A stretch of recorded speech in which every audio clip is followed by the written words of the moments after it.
आज वीर बाल दिवस है। सिखों के 10वें गुरु गोबिंद सिंह के पुत्रों की शहादत के सम्मान का दिन। दिल्ली में होने वाले इस कार्यक्रम में प्रधानमंत्री नरेंद्र मोदी भी शामिल होंगे। लेकिन क्या नरेंद्र मोदी को सिर्फ हिंदुओं का वोट मिलेगा? क्या 24 में सिर्फ हिंदी बेल्ट ही मोदी का वोट टारगेट है? क्या यही बेल्ट मोदी को वोट करेगी? जवाब है नहीं।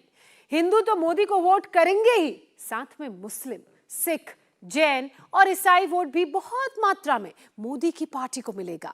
2024 के लिए प्रधानमंत्री ने एक बहुत खास प्रयास किया है। नरेंद्र मोदी ने अपने प्रधानमंत्री आवास के दरवाजे खोल दिए हैं।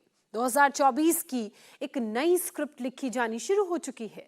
प्रधानमंत्री ने नए अंदाज में नए मेहमानों को अपने घर बुलाया। मोदी मेजबान थे, तो नए मेहमान कौन कौन थे, ये आप हमारी इस रिपोर्ट में देखिए। मोदी मेजबान, मुसलमान मेहमान, ईसाई मेहमान। क्या प्रधानमंत्री ने ढूंढ लिया 2024 का समाधान? मोदी की इन तस्वीरों को देखकर राहुल परेशान, इंडिया अलायंस हैरान। मोदी ने कर दिया आखिर ऐसा कौन सा काम?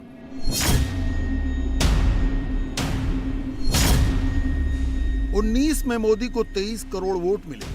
क्या 24 में मोदी को पूरे 68 करोड़ वोट चाहिए? 24 में 33 करोड़ महिलाएं वोट देंगी। इनमें से कितने करोड़ मोदी से जुड़ेंगे? 24 में 17 करोड़ युवा अपना वोट देंगे। क्या वो भी मोदी को ही चुनेंगे? 19 में 11% ईसाइयों ने मोदी की पार्टी को चुना। 2 करोड़ से ज्यादा ईसाई 24 में किसके साथ जाएंगे? क्या मोदी पर ही भरोसा जताएंगे? 19 में हर 5 में से 1 मुसलमान ने मोदी को वोट दिया। 24 में क्या होगा? 19 में 11% सिखों ने बीजेपी को चुना। 24 में सिख किसको चुनेंगे? इन सारे सवालों का जवाब नई दिल्ली में पीएम आवास से होकर गुजरता है। प्रधानमंत्री ने अपने घर में 2 दिन के भीतर 24 की दशा और दिशा बदलने वाले 6 बड़े तबकों को अपने साथ जोड़ लिया है। मोदी ने अपने घर में पहले मुसलमानों को वेलकम किया, फिर ईसाइयों को मेरी क्रिसमस कहा, फिर देश की 4 बड़ी जातियों यानी गरीब, युवा, महिलाएं और किसानों को 24 वाला मैसेज देगा। राजनीति में संकेतों का बड़ा महत्व होता है। आज मोदी ने इन्हीं संकेतों की बदौलत 6 बहुत बड़े वोट बैंक को साधने की कोशिश की है। मोदी के पास राम तो पहले से ही है, अब रहीम भी जुड़ गए हैं, एंथनी भी साथ आ गए हैं। सिख बिरादरी भी 24 के लिए अपना मन पहले से बना चुकी है। एक ऐसा वक्त जब मोदी के दुश्मन प्रधानमंत्री की सेंटा वाली एडिटेड फोटो वायरल कराने में बिजी हैं, मोदी को नीचा दिखाने की कोशिश में जुटे हैं। कभी जुमलेबाज तो कभी जुमलेबाज नंबर 1 वाला एजेंडा फैलाने में व्यस्त है। मोदी से ना हो पाएगा वाली स्क्रिप्ट लिखे जा रहे हैं। उस वक्त मोदी उन लोगों को अपने घर में मेहमान बना रहे हैं जो 24 में तीसरी बार मोदी को देश का प्रधान बना सकते हैं। विरोधी ये कह सकते हैं कि मोदी ने अपने घर में कश्मीरी मुसलमानों को बुलाया तो क्या हो जाएगा। वो ये भी कह सकते हैं कि मोदी ने ईसाई कम्युनिटी के साथ मिलकर क्रिसमस का त्योहार मनाया तो इससे क्या हो जाएगा। मोदी और विरोधी में यही फर्क है। इंडिया अलायंस न वोट जोड़ पा रहा है, न सीट शेयरिंग का फॉर्मूला ढूंढ पा रहा है, जबकि मोदी न सिर्फ हर वर्ग के लोगों से जुड़ रहे हैं बल्कि 24 का वोट भी जोड़ रहे हैं। और प्रधानमंत्री ये कैसे कर रहे हैं, इसका एक सैंपल उस वक्त दिखाई दिया जब 7 लोक कल्याण मार्ग में देश के क्रिश्चियन कम्युनिटी के लोग पहुंचे और मेरी क्रिसमस के साथ मोदी और ईसाई धर्म के लोगों के बीच जो संवाद हुआ उसने 24 का एक संकेत दिया। वो संकेत क्या है आगे बताएंगे, पहले मोदी की ये बात सुनिए। क्रिश्चियन कम्युनिटी को आज की इस महत्वपूर्ण पर्व पर अनेक अनेक शुभकामनाएं दूंगा। Merry Christmas. आप सब मेरे निवास स्थान पर आए हैं।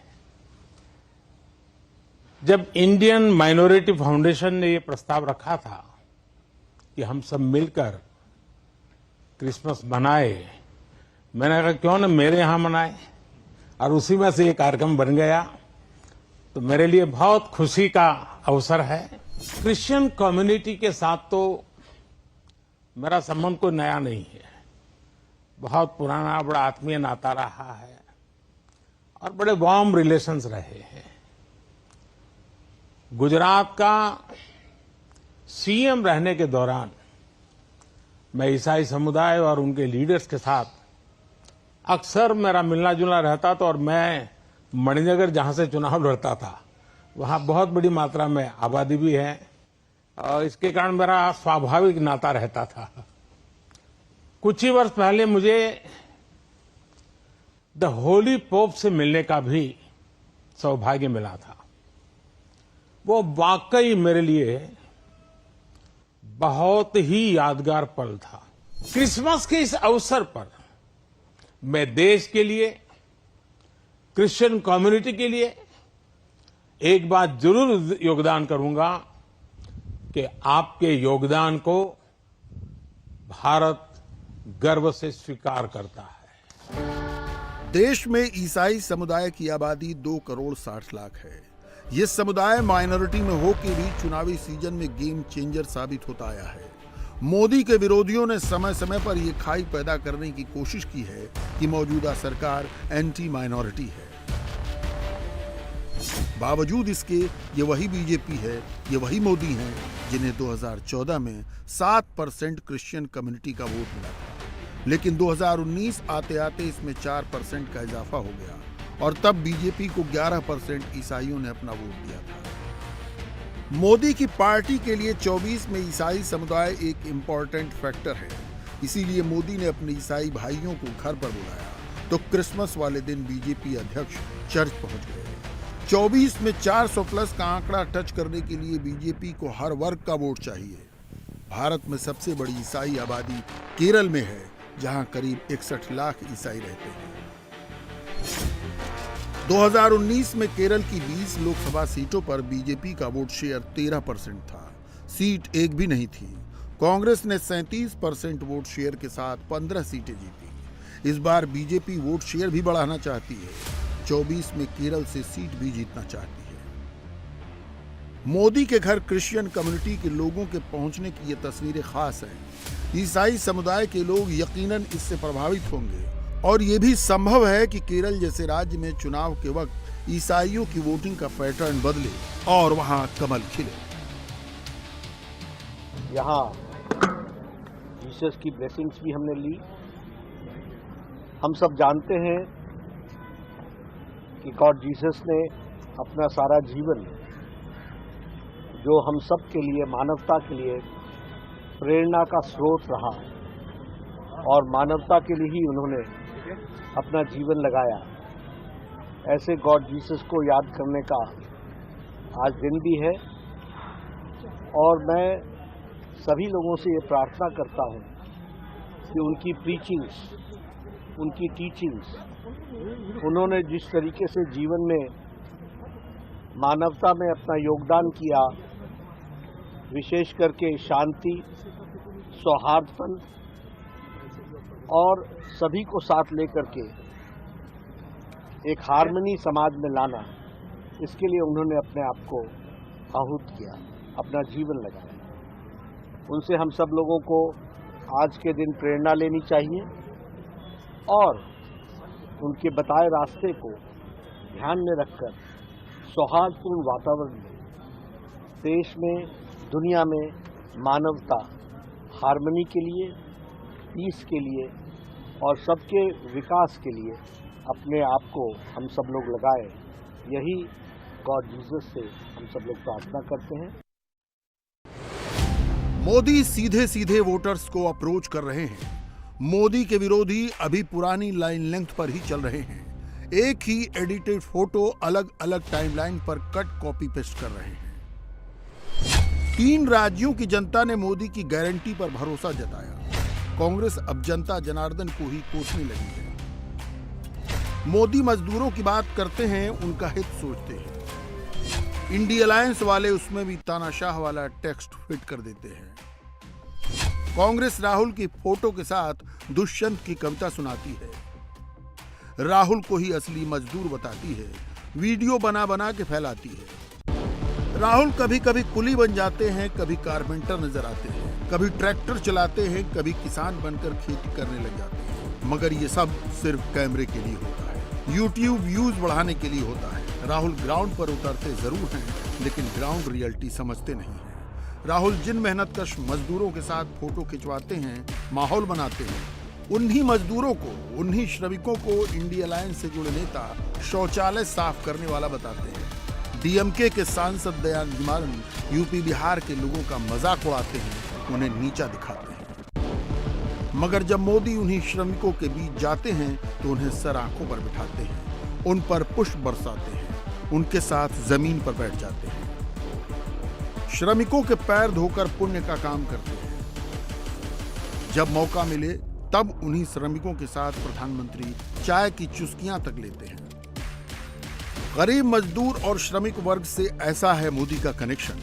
तभी तो जिस जात पात के नाम पर मोदी विरोधी गुट सियासी रोटियां सेकता है, मोदी उस वर्ग को ही सबसे बड़ी जात बताते हैं, उन्हें अपने पास बुलाते हैं। मेरे लिए देश में 4 जातियां सबसे बड़ी है। ये मेरी 4 जातियां हैं। मेरा गरीब, मेरा युवा, मेरी माताएं बहनें महिलाएं और मेरे किसान भाई बहन। और मोदी जब ऐसा करते हैं, जिन 4 जातियों से डायरेक्ट कनेक्ट करते हैं, तो असर चुनाव के वक्त दिखता है। यह 14 में भी दिखा, 19 में भी दिखा और मुमकिन है कि 24 में भी दिखे। इसे आंकड़ों से समझिए। 19 में गरीब और लोअर क्लास के 36% लोगों ने मोदी की पार्टी को चुना और 30% मध्यम वर्ग ने भी मोदी के लिए ही वोट दिया। सोचिए 2014 में जिस बीजेपी को 24% गरीबों ने वोट दिया, 19 में उसमें 12% का इजाफा हो गया। 14 में 31% लोअर क्लास ने बीजेपी को वोट दिया, 19 में ये 5% और बढ़ गया। 14 में 32% मध्यम वर्ग वोटर्स ने मोदी को चुना, 19 में आंकड़ा 38% हो गया, यानी यहां भी 6% का जंप। इंडिया अलायंस से जुड़े जो नेता आज तक श्रमिक वर्ग को सिर्फ अपना वोट बैंक समझते थे, अब वही वोट बैंक कैसे मोदी का कोर वोटर हो गया है, इसे भी कुछ आंकड़ों से समझिए। 2019 के चुनाव में लेबर क्लास के 43% वोटर्स की पसंद बीजेपी थी। फार्म लेबर करने वाले 39% लोगों ने बीजेपी को वोट दिया। रिक्शा चलाकर गुजर बसर करने वाले 32% लोगों ने मोदी को चुना। यहां तक कि 48% किसानों ने भी मोदी की पार्टी को ही वोट दिया। इन आंकड़ों से यह पता चलता है कि अगर मोदी गरीबों को, मजदूरों को, किसानों को सबसे बड़ी जाति की श्रेणी में रखते हैं, तो इसके पीछे इस वर्ग का मोदी पर बढ़ता भरोसा बहुत बड़ी वजह है। क्योंकि इन लोगों को भी पता है मोदी की गारंटी में ही दम है। विरोधी तो सिर्फ हवाई बातें ही करते हैं।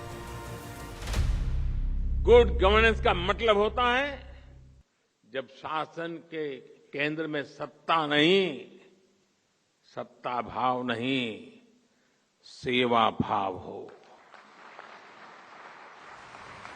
जब साफ नियत से, संवेदनशीलता के साथ नीतियों का निर्माण हो और जब हर हकदार को बिना किसी भेदभाव के उसका पूरा हक मिले।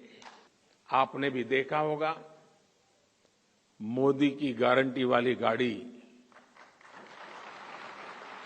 देश के गांवों और शहरों तक पहुंच रही है। लाभार्थियों को मौके पर ही अनेक योजनाओं का लाभ मिल रहा है। मैं आपको एक उदाहरण देता हूं। अब मोदी की गारंटी वाली गाड़ी ने सिर्फ 40 दिन के भीतर देश में 1 करोड़ से अधिक नए आयुष्मान कार्ड बनाए हैं, उनको खोजा है, उनको दिया है। कोई भी छूटे नहीं, कोई भी पीछे रहे नहीं। सबका साथ हो, सबका विकास हो, यही तो सुशासन है। 2014 से पहले हम लाखों करोड़ों के घोटालों की चर्चाएं सुनते थे, लेकिन हमारी सरकार ने, उसके सुशासन ने आशंकाओं से भरी उन अवधारणाओं को भी तोड़ दिया है। आज लाखों करोड़ रुपए की गरीब कल्याण की योजनाओं की चर्चा होती है। गरीबों को मुफ्त राशन की योजना पर हम 4 लाख करोड़ रुपए खर्च कर रहे हैं। गरीबों को पक्के घर देने के लिए भी हमारी सरकार 4 लाख करोड़ रुपए खर्च कर रही है। हर घर तक नल से जल पहुंचाने के लिए भी 3 लाख करोड़ रुपए से ज्यादा खर्च किए जा रहे हैं। ईमानदार टैक्स पेयर की पाई पाई जनहित में, राष्ट्र हित में लगाई जाए, यही तो गुड गवर्नेंस है। और साथियों, जब इस तरह ईमानदारी से काम होता है, नीतियां बनती हैं, तो उसका नतीजा भी मिलता है। इसी गुड गवर्नेंस का नतीजा है कि हमारी सरकार के सिर्फ 5 वर्षों में ही 13.5 करोड़ लोग गरीबी से बाहर निकले हैं। 14 और 19 में मोदी की जीत में 2 और फैक्टर्स ने बड़ी भूमिका निभाई। एक महिला फैक्टर, दूसरा युवा फैक्टर।